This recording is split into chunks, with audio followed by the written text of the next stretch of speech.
কিছু খেয়েছিস? খাইছি। আমি যে তোকে তোর কাগজপত্রগুলো আমার কাছে এনে দিতে বলেছিলাম, সেগুলো নিয়ে এসেছিস বাবা?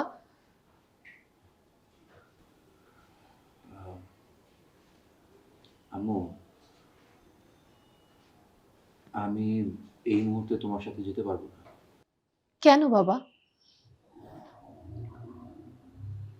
আম্মু, তুমি আমার সাথে থাকতে চাও, এটা ভুল কিছু না। মা তার সন্তানের সাথে থাকতে চাবে, এটাই তো স্বাভাবিক। আমাদের সম্পর্কটা তো আর সবার চেয়ে 10 মাসের বেশি।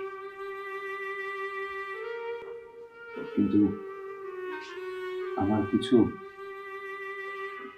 কিছু দায়িত্ব আছে, কিছু ঘাটতির জায়গা আছে। এগুলো যদি আমি এই মুহূর্তে না মেটাই, তাহলে হয়তো অনেকের সাথে অন্যায় হয়ে যাবে।